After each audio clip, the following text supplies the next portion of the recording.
इस प्रभु यीशु मसीह ने He has not just given his sandal, अपना सिर्फ सैंडल नहीं उतार के दिया, अपना पूरा का पूरा शरीर, सारे कपड़े उतार कर दे दिए।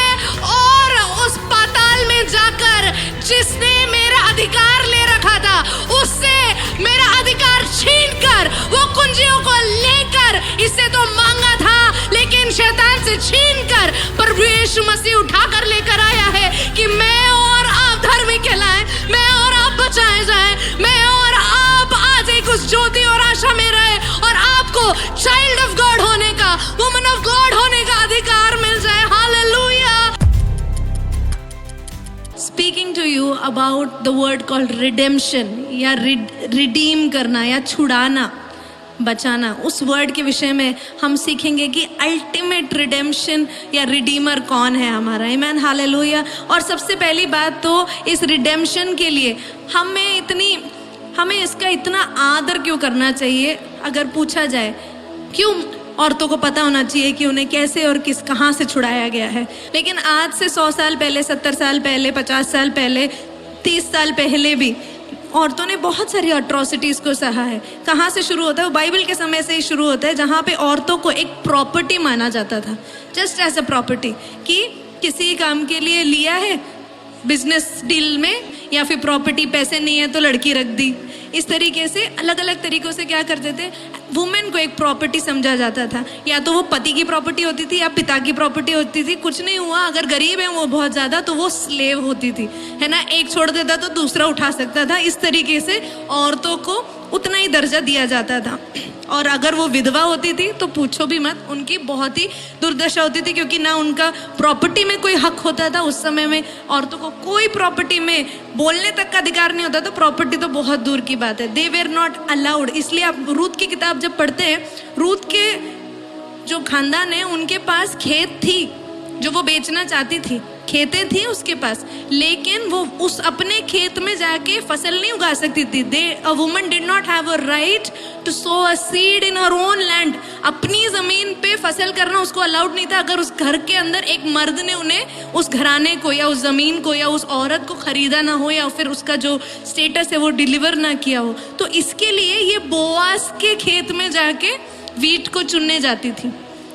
अगर आप ध्यान से पढ़ेंगे, वहाँ पे बार्ली को चुनने या जो भी गेहूं या जो भी वहाँ पे लिखा गया है उसको उठाने वो इसलिए जाती थी because she did not have the right to go to her own land और property which her husband left, या फिर उसकी मदर इन लॉ के पति ने छोड़ा था। दोनों औरतें नहीं जा सकती थी।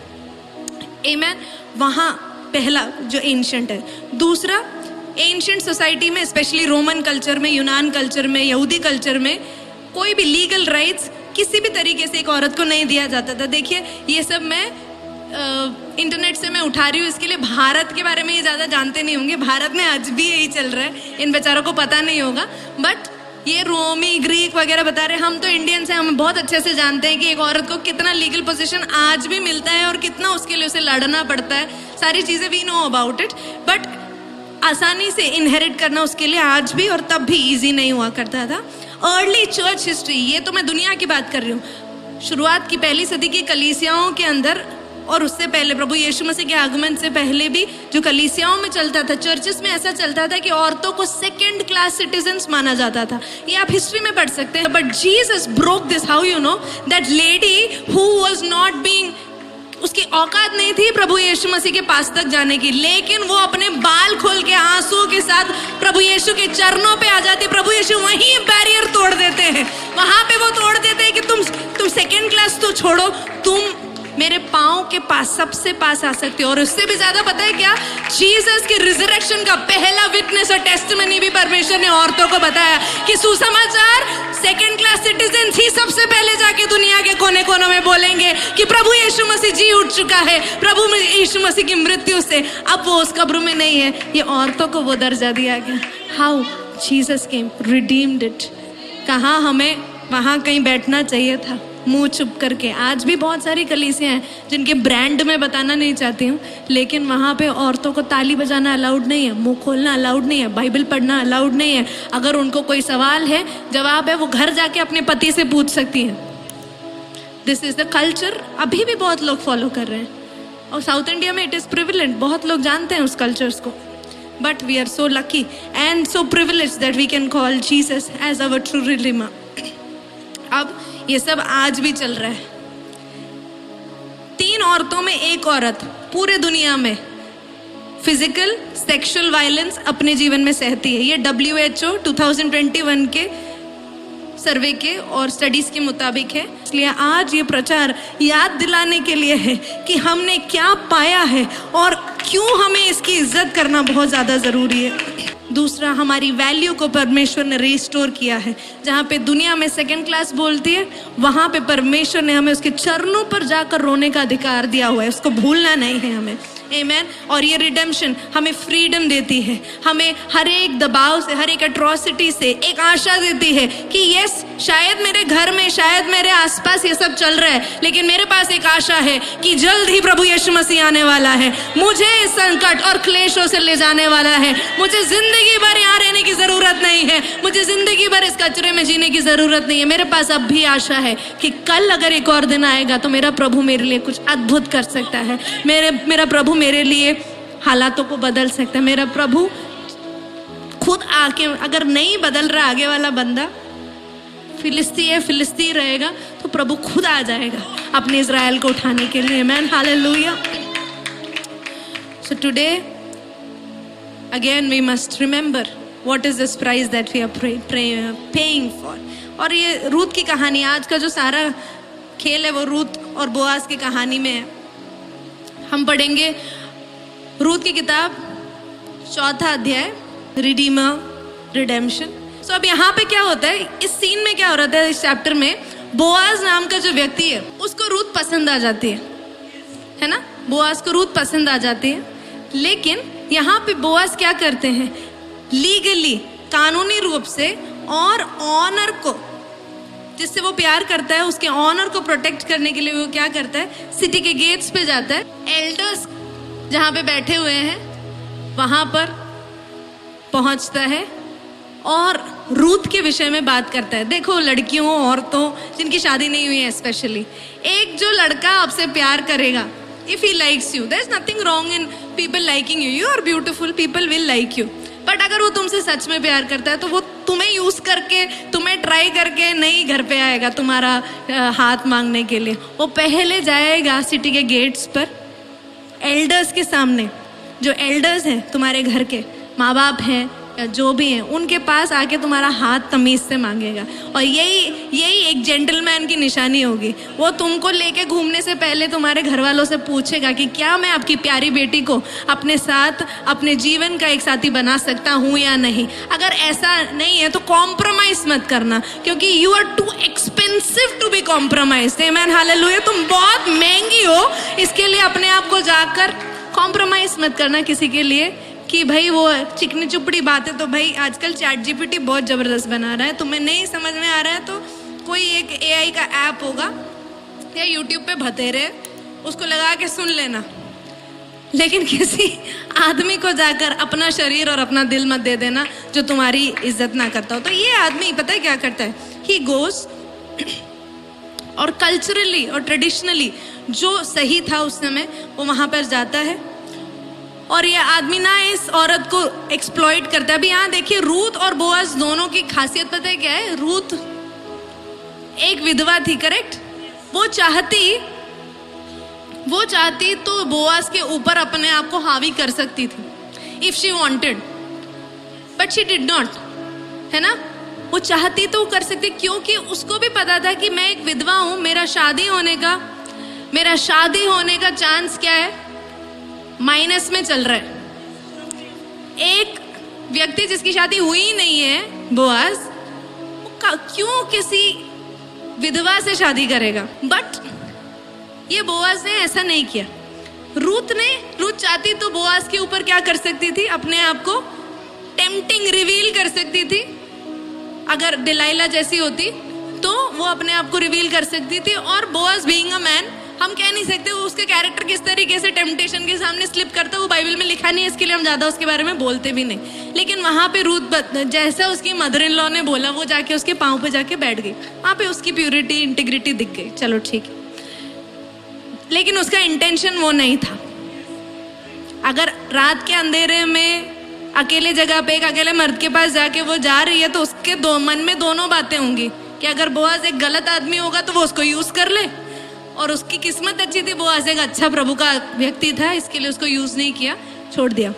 बोआज ने क्या किया, बोआज भी आराम से चाहता था तो इसको एक्सप्लॉइट कर सकता था बड़े प्यार से, but he did not do that, right. It shows the purity of his heart.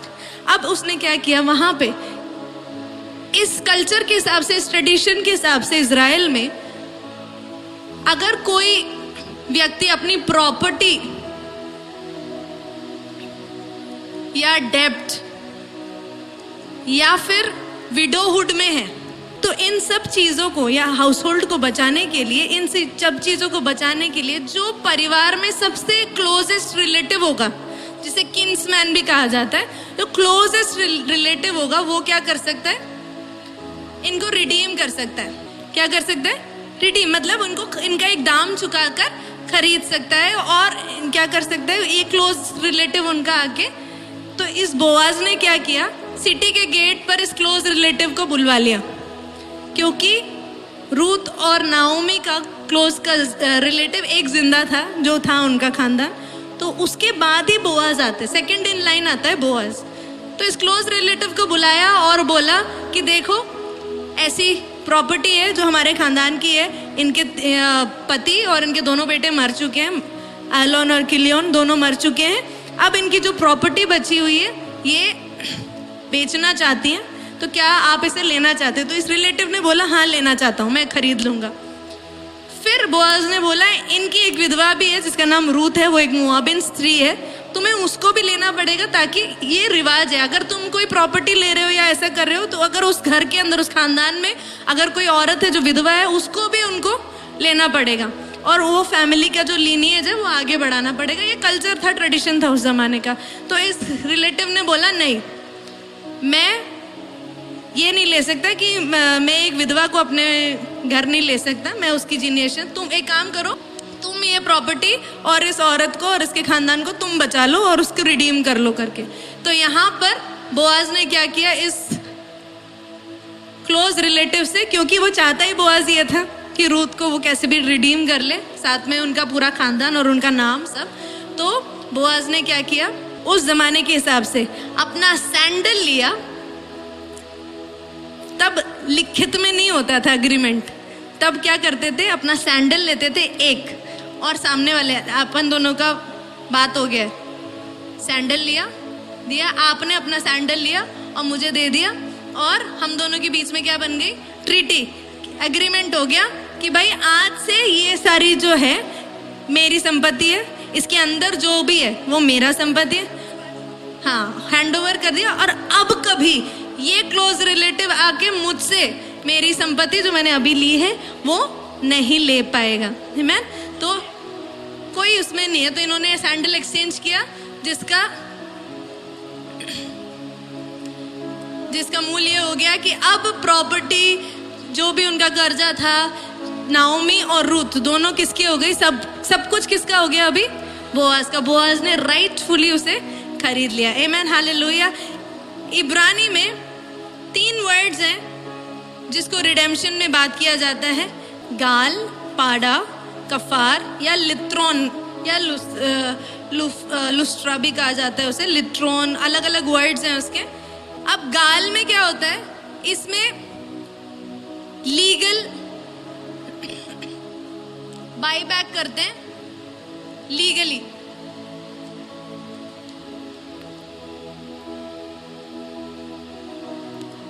ले लिया, इकोनॉमिकली उसको खरीद लिया गया है। पाड़ा का मतलब है एक रैंसम दिया गया है स्लेव को छुड़ाने के लिए, एक बंधुए को अगर हम छुड़ाते हैं या उसको कैप्टिव करते हैं, उसके लिए पाड़ा शब्द यूज किया जाता है, लीगल रैंसम दिया जाता है। अब आपको पता है उस जमाने में जो पहले फर्स्ट बॉर्न होते थे, स्पेशली एनिमल्स में, गधे, ये गधे के विषय में हम जानते हैं बाइबल से, गधा जो फर्स्ट बॉर्न है उसको कायदे से मार दिया जाना चाहिए। कैसे? पैर तोड़कर, गर्दन तोड़कर उसको मार देना चाहिए। First born of a donkey, पहलौटा है ना, पहलौटा तो तोड़ के मारना है, वो है उसका नियम। बट आपको पता है प्रभु यीशु मसीह जब यरूशलेम में एंट्री की, किसको बुलाया? वो पहलौटा डोंकी था, वो जिसको नाम लेके प्रभु ने बुलाया। कायदे से उस पहलौटे डोंकी को उसी 1 या 2 दिन के अंदर उसके मालिक को पैर और गर्दन तोड़ के मार देना चाहिए था, लेकिन प्रभु यीशु मसीह ने उस पहलौटे को क्या किया? पाड़ा देकर, पाड़ा, यही वर्ड है पाड़ा, वो जो रेस्क्यू या रैंसम प्राइस देना था फर्स्ट बॉर्न को दे दिया। That is one example of पाड़ा। बट ऐसे ही स्लेव या कैप्टिव को छुड़ाया जाता था। अब कपार क्या होता है? कपार माने किसी की गलती या गिल्ट या फिर कर्जा, उसको कवर कर देने को, कवर करने को, कवरिंग ऑफ गिल्ट। मतलब ये किसी की गलती है या कुछ खुद से हुआ है जिसकी कवरिंग कोई और भर रहा है, इसको कपार कहते हैं। लास्ट में लिथ्रॉन। अब ये यूनान में, ग्रीक में आते आते लिथ्रॉन में क्या होता है कि ये सिर्फ इकोनॉमिक फ्रीडम नहीं है, ये स्पिरिचुअल स्लेवरी से भी फ्रीडम के बारे में बात करता है। ये सब मैं वर्ड्स आपको इसके लिए बता रही हूँ ताकि आप किसी को कुछ समझाएं। मैं चाहती हूँ ये बात ना सारी औरतों को पता लग जाए, how expensive and how important and how valuable you are. कि ऐसे ही नहीं छुड़ाया आप, ऐसे ही नहीं बचाया, पर प्रभु यीशु मसीह ने सारे नियमों का पालन करके मुझे और आपको छुड़ाया। मर्दों को भी छुड़ाया है, कि मुझे लगता है हमें ज़्यादा छुड़ाया है। कि सोच के देखो सिस्टर, 2nd क्लास सिटीजन है, प्रॉपर्टी बन के किसी किसी के साथ जहाँ पे मन कर रहे, एक की शादी हो गई, और गंदा अभी भी चलता है, मुझे नहीं पता। अगर एक पति मर जाए तो उसका भाई है तो दूसरे के साथ, अगर कुछ नहीं है तो एक बच्चे के साथ भी शादी करा दिया जाता था। ये सब तब इतनी गंदी और घिनौनी एक जीवन को मैं तो सोच भी नहीं सकती। मैं प्रभु को मैं सच बता रही हूँ, मैं रोज आती हूँ, जब भी मैं प्रार्थना करती हूँ ना, प्रार्थना के कमरे में, मैं इन सब बातों के लिए इतनी ग्रेटफुल हूँ प्रभु से कि प्रभु कहाँ से, किस नरक में अगर हम जिंदा भी रहते, नरक का जीवन जी रहे होते, लेकिन आज इतने अच्छे अच्छे पतियों को दिया है हमें, जो रेस्पेक्ट और ऑनर से हमारा दिल ना दुख जाए, बस इतना देखते हैं। बताए मैं अपने पति की बात करूँ तो उस बंदे को अगर पता लग गया कि कुछ भी बात से, मतलब ऐसा भी हो गया कि मैं कुछ बात करी उन्होंने नहीं सुना, मान के चलो गलती से ओवरहर्ड कर दिया, वो हमेशा बिजी रहते हैं कुछ ना कुछ काम में, मैंने कोई बात बोली और उन्होंने नहीं सुनी, और उनको रियलाइज हो जाता है तुरंत कि उन्होंने बात नहीं सुनी है, तो वो आगे पता क्या कहेंगे? रोशा सच में ना, मैं अभी इस वक्त इस बारे में सोच रहा था, आई एम सो सॉरी यार। इतना सोचने वाला बंदा, और तब भी मैं गुस्सा तो मैं होती हूँ, वो तो बात अलग है, वो तो डिफरेंस अलग है, लेकिन सच तो आप लोगों से शेयर कर सकती हूँ मैं, that he is such a gentleman, that he thinks कि भाई इसने कुछ बोला, वो मैंने नहीं सुना, इसके लिए मैं माफ़ी मांग लेता हूँ। बताओ, लोग यहाँ जायदादें लूट लेते हैं, पता नहीं क्या क्या कर देते हैं, उसके लिए माफ़ी नहीं मांगते, लेकिन इतना सोचने के लिए एक हस्बैंड मुझे दिया है। मुझे नहीं, आपके भी पतियों के गुण अच्छे अच्छे होंगे, आपके भी लाइफ में फादर्स अच्छे होंगे, लेकिन मैं तो थैंकफुल हूँ कि मुझे एक बहुत ही अच्छे पिता भी मिले हैं। मेरे फादर इन लॉ जेंटलमैन, मतलब मम्मी किचन में काम कर रही हूँ और वो अकेले कर रही हूँ, ये हो ही नहीं सकता। My father in law make sure, सब्जी काटनी है मुझे दे दो, आटा गूंदना है मुझे दे दो, रोटी बनानी है मैं बेल देता हूँ, ऐसे करते हैं वो। और मैं सोचती हूँ प्रभु क्या ब्लेस्ड मर्दों को दिया है प्रभु ने मुझे और हेजल को। ये हेजल उनके लिए तो गोल्ड स्टैंडर्ड होना चाहिए, तुम लड़कियों के लिए तो गोल्ड स्टैंडर्ड होना चाहिए पास्टर अरुल, और जितने भी मर्द हमारे चर्च में है। It is always good to have a man in our lives who loves and honours and respects us in a godly way. ये लोग अगर प्रभु को नहीं जानते ना, तो मेरा यही वाला पति जिसकी बात मैं अभी कर रही हूँ, उनके किस्से मैंने सुने हुए हैं। अरुल है और आज वो पास्टर अरुल बन गए हैं, उसमें एक बहुत बड़ा डिफरेंस है। वहाँ पे आया पवित्र आत्मा का सामर्थ और प्रभु की प्रेजेंस। और हम में से सभी के पतियों का यही हालत होगा। पास्ट का पूछेंगे तो डिस्क्लेमर, लेकिन अब जो है वो प्रभु की दया से है। Man hallelujah. इसी प्रकार से ये बोआज जो है इस रूथ का किन्समैन रिडीमर बन गया, मतलब एक क्लोज रिलेटिव जिसने उसको रिडीम कर लिया। अब मैं आपको बताती हूँ, इस किन्समैन रिडीमर ने सिर्फ एक परिवार को, एक औरत को और उसके जायदाद और उसकी प्रॉपर्टी को रिडीम किया था। मैं आज आपको क्या बता रही हूँ, आपको रिडीम किया है इस प्रभु यीशु मसीह ने। Amen hallelujah. He has not just given his sandal, अपना सिर्फ सैंडल नहीं उतार के दिया, अपना पूरा का पूरा शरीर, सारे कपड़े उतार कर दे दिए। और उस पाताल में जाकर जिसने मेरा अधिकार ले रखा था, उससे मेरा अधिकार छीनकर, वो कुंजियों को लेकर, इससे तो मांगा था लेकिन शैतान से छीनकर प्रभु यीशु मसीह उठाकर लेकर आया है कि मैं और आप धर्मी कहलाएं, मैं और आप बचाए जाएं, मैं और आप आज एक उस ज्योति और आशा में रहे और आपको चाइल्ड ऑफ गॉड होने का, वुमन ऑफ गॉड होने का अधिकार मिल जाए। Hallelujah. That is the ultimate redeemer I am talking about. He is the ultimate redeemer, my dear children of God, my dear women of God. He gave everything. He gave everything. He gave everything. Oh, Rakhaba Shabraka Talaba. Lord, I honor you for what you did for me, Lord. मैं आपका आदर करती हूँ, धन्यवाद करती हूँ जो छुटकारा आपने मुझे छुड़ाया है, उसके लिए मैं, उस उद्धार के लिए मैं आपका धन्यवाद करती हूँ। Thank you Lord. कई बार हम उस उद्धार को बहुत लाइटली ले लेते हैं, उस सैल्वेशन को लाइटली ले लेते हैं। बहुत लोग जानते ही नहीं वो सैल्वेशन क्या है।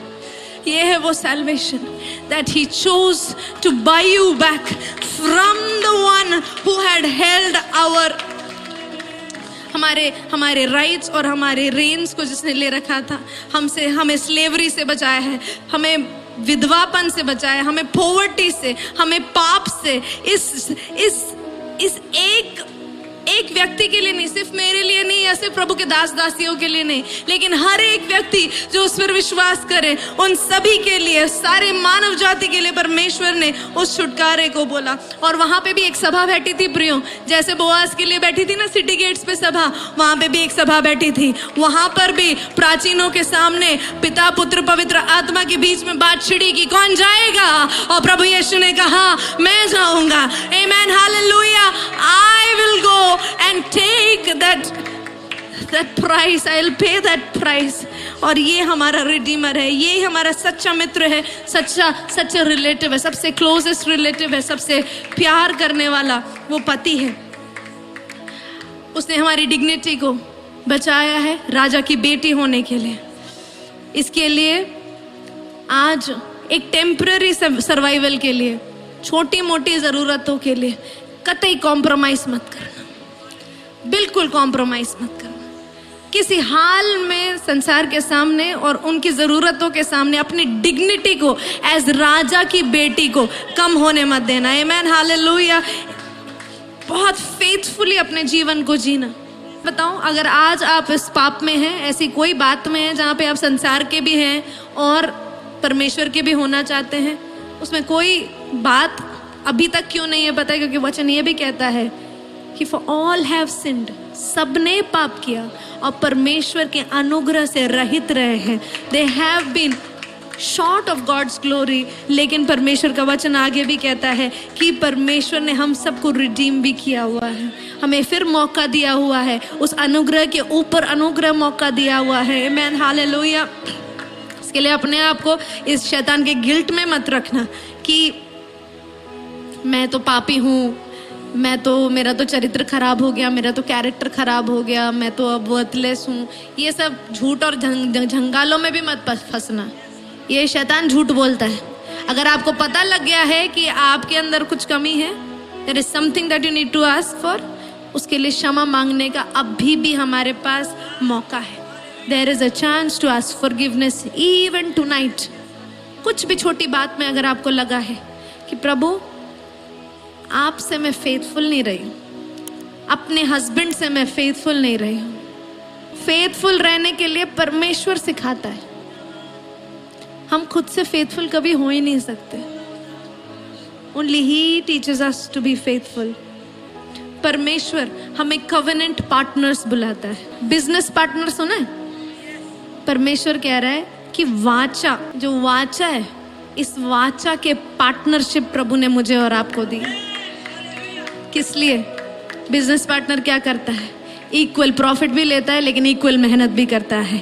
ये वाचा का कवेनेंट का मतलब पता है क्या होता है? इसको उठाने के लिए, इसको पढ़ने के लिए और सिखाने के लिए और खुद उसमें चलने के लिए हम इक्वल कवेनेंट पार्टनर्स हैं। हमारे बिना पर पवित्र आत्मा का कार्य इस दुनिया में हो ही नहीं सकता है। मनुष्य की जरूरत थी, इसलिए प्रभु यीशु मसीह देह धारण कर आए। उसके बाद जब गए तो पवित्र आत्मा दिया था कि हम में से हर एक के अंदर वो पवित्र आत्मा का सामर्थ्य वास करे और हम इस वाचा को, इन नियमों को, आमीन हालेलुया, रूखा बलावा शबा रखा, जीते जागते बन के उस कवेनेंट पार्टनर्स की तरह जी सके।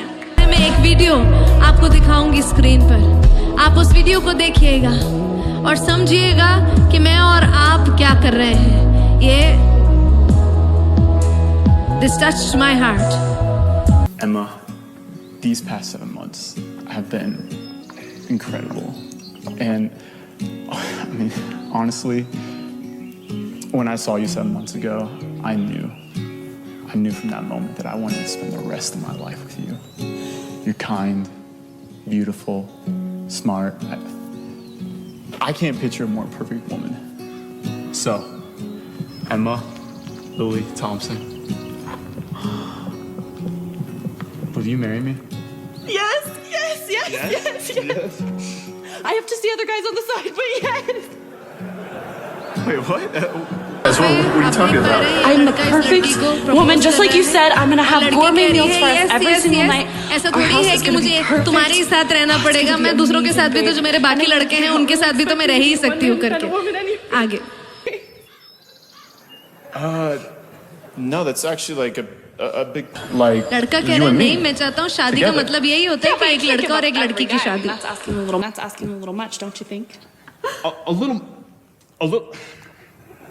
I just asked you to marry me. If we're married, you can't see anyone else. That's Babe, just, wait. Okay, Shh. It's okay. Listen to me. Look at me. I'm sorry. I shouldn't have said that. You're right. I was wrong. I totally understand where you're coming from. This is our moment. And we're going to be so happy together. Every single day. Except once a week. वो कह रही जिससे मैं एक बार तो मैं किसी और लड़के के साथ रह ही सकती हूँ, तुम बुरा नहीं मानोगे। तो वो कहता है हफ्ते में एक बार भी नहीं, ठीक है महीने में एक बार। वो कहता है नहीं। फिर कहती है 4 साल में एक बार, लीप ईयर में एक बार तो मैं किसी और के साथ व्यभिचार कर ही सकती हूँ। What? Babe, you were just asking me to marry you. Are you kidding me? Seriously? Really? लड़की कह रही है कि तुम चाहते हो कि मैं सिर्फ तुमसे शादी करूं और किसी और के साथ व्यभिचार ना करूं, क्या तुम मजाक कर रहे हो मेरे साथ? और वो कह रही है, और वो लड़का कह रहा है नहीं, मुझे माफ करो, मेरी गलती हो गई कि मैंने तुम्हें प्रपोज कर लिया। अब मैं आपको यही कह रही हूँ कि प्रभु यीशु मसीह ने भी आपको प्रपोज किया हुआ है और आपसे शादी भी करने के लिए वो फिर से दुल्हा बनकर आ रहा है। लेकिन मैं कह रही हूँ कि जब तक वो आएगा, क्या मैं और आप फेथफुल रहेंगे या फिर हम इस व्यभिचारों में ही पड़े रहेंगे कि हफ्ते में एक बार तो चलेगा? जरूरी थोड़ी है कि मैं आप ही के साथ लगी रहूं, जरूरी थोड़ी है कि मैं आप ही के साथ बनी रहूं। कोई बात नहीं, महीने में एक बार तो मैं पाप कर ही सकती हूँ, व्यभिचार कर ही सकती हूँ, कुछ नहीं। साल में एक बार नहीं, 4 साल में एक बार। क्या ये आप अपने पति के साथ या अपनी बेटियों को या आप किसी और को आप खुद चाहेंगे कि आपका हस्बैंड या आप खुद किसी और के साथ किसी अडल्ट्रस रिलेशनशिप में रहे? इस बात को याद रखना और प्रभु के साथ भी अपना वही रिश्ता रखना। अगर आप इस लड़की को व्यभिचारिणी बोल रहे हो तो फिर हम सब के लिए भी ये बात लागू है। When it comes to our husband, ultimate redeemer, Lord Jesus Christ, we have to be faithful, pure, and जो प्राइस उसने पे किया है उस प्राइस के हम लायक हो। आइए मिलकर प्रार्थना करेंगे। स्वर्गीय पिता परमेश्वर, आपका धन्यवाद देते हैं इस खूबसूरत समय के लिए प्रभु, इन सारी आपकी बेटियों के साथ प्रभु उनका वर्ड उन्हें याद दिलाने के लिए आपने मुझे सहायता मदद किया, इसके लिए धन्यवाद। प्रभु मैं मांगती हूँ पवित्र आत्मा आपकी अगुवाई में बोला गया एक एक शब्द इनके हृदयों के अंदर पिता परमेश्वर एक सीमेंट, अंबुजा सीमेंट से भी ज्यादा तेज बैठ जाए। प्रभु हम सब अपनी बच्चियों को ये संस्कार और ये शिक्षाएं दें और खुद भी इन शिक्षाओं पर चलें। प्रभु जी, प्रभु बोआज ने सिर्फ एक लड़की को बचाया, उसके कारण एक पूरे खानदान को बचाया गया। प्रभु जी हालेलुया, उसकी लीनिएज को रखा गया। लेकिन प्रभु जी आपने तो इस संसार को ही बचा लिया। आप बोआज से भी कई बढ़कर हैं। You are the greater Boaz. Thank you Lord. मांगते खुदा बाप प्रभु जी हम अपने कॉन्सेप्ट्स में, अपनी वैल्यू सिस्टम में हम वापस ठीक से आ जाएं, ताकि पवित्र आत्मा जब आप हमसे हर हफ्ते हर दिन पवित्र आत्मा की अगुवाई में रिबा खशबा रखा अंदर रखा डील करते हैं, तो आप जब हमारे पास आए खुदा, आप जब हमारे हृदय के अंदर वास करें, आप जब हमारे जीवनों में प्रवेश करें प्रभु जी हालेलुया, जो आप हर दिन करते हैं प्रभु जी, आप कहें ये मेरी प्रिय पुत्री है, इससे मैं अति प्रसन्न हूँ। पवित्र आत्मा की सामर्थ हम पे दोगुना ली जाए, हम आपके विजन्स को देख सके प्रभु, हम एस्टैब्लिश किए जाए as authorities and as queens Lord God hallelujah. प्रभु जी मैं मांगती खुदा बाप कि आप ऐसा ही करें हमारे साथ प्रभु जी हालेलुया। प्रभु आपने एजेकियल में कहा कि जब मैं आत्मा तुम पर उंडेलूंगा, रुब्रा खाचाला बा शंबरा खाथिरी बिलो बोश कहते ओ शबाला खाथाला बाला बाला बाला बाला बाला भाखासी गादो राबाला खाटाबा ओ रंब्रगदला बाशाखातो। Thank you Jesus, thank you Jesus, thank you Jesus for talking to us. प्रभु बात कर रहा है अभी बहुत स्ट्रांगली। प्रभु कह रहा है कि मैं तुमको जातियों में से ले लूंगा और देशों में से इकट्ठा करूंगा और तुमको तुम्हारे निज देश में पहुंचा दूंगा। मैं तुम पर शुद्ध जल छिड़कूंगा और तुम शुद्ध हो जाओगी, और मैं तुमको तुम्हारी अशुद्धता और मूर्तों से शुद्ध करूंगा। मैं तुमको नया मन दूंगा और तुम्हारे भीतर नई आत्मा उत्पन्न करूंगा और तुम्हारे देह में से पत्थर का हृदय निकालकर तुमको मांस का हृदय दे दूंगा। रुब्रा खाथालाबा। परमेश्वर आज प्रॉमिस कर रहे हैं मुझसे और आपसे कि वो हमें शुद्ध कर रहे हैं। Once again he is purifying us, और हमारे अंदर एक नई आत्मा को दे रहे हैं। पवित्र आत्मा के उस अभिषेक को आपके अंदर प्रभु भर रहे हैं। रुब्रा खाचालाबा शंब्रा खेतरा बराबराबा। और वो कठोर दिल, पत्थर का दिल हटाकर प्रभु लहू बहने वाला, जिसमें प्रभु यीशु मसीह का लहू बहता है, उस लहू से रिप्लेस कर रहे हैं। जो रिसीव करना चाहता है वो अपने हाथों को उठाए और उसे रिसीव करे। लॉर्ड मैं बोलती हूँ इस वक्त पवित्र आत्मा आपकी अगुवाई में कि आपकी एक नई आत्मा की सामर्थ्य आपकी बेटी के ऊपर उंडेली जाए। आज से पिता परमेश्वर इनका ओहदा एस्तर वाला हो प्रभु जी हालेलुया। ये अथॉरिटेटिव में जिए प्रभु जी हालेलुया। आमीन। मैं मांगती खुदा आपका आत्मा इनके अंदर वो पत्थर का हृदय हटाकर जो बेइज्जती सह लेता है, जो पिता परमेश्वर वायलेंस सह लेता है, जो अब्यूज सह लेता है प्रभु जी हालेलुया, जो शैतान के हर षड्यंत्र में फंस जाता है, उस पत्थर के हृदय को हटाकर रब रखा चला बादशाह रखा आपके लहू वाला जो शुद्ध करता है, जो बनाता है, जो पिता परमेश्वर उठाता है, उस लहू से भरे हुए उस हृदय को हम रिप्लेस करते हैं प्रभु जी हालेलुया। प्लेस करते over every heart Lord, purified and made as gold. Amen. Hallelujah. Thank you Lord for bestowing that on us Lord. हम अपने आप को, अपने परिवारों को लहू के बाड़े में सील करते हैं प्रभु। आज जो सीखा है वो उस दुनिया में लेकर जाते हैं प्रभु जी। हमारे जीवनों से कई और बच्चियां, कई और लोग प्रभु जी हालेलुया आपके स्वर्ग राज्य के भागी होने पाएंगे। आप हमें उस ग्रेट कमीशन में, जैसा प्रभु जी आपने उन औरतों को उपयोग किया जब आप जी उठे, पहला सुसमाचार बांटने के लिए आपने मदद किया। हम में से कई औरतों को प्रभु जी हालेलुया, लड़कियों को, बहनों को प्रभु जी हालेलुया उस सुसमाचार बांटने के लिए भी आप उपयोग कीजिएगा। सारा आदर महिमा आपको देते हैं प्रभु यीशु मसीह के नाम से मांगते हैं। आप सब मिलकर कहेंगे आमीन।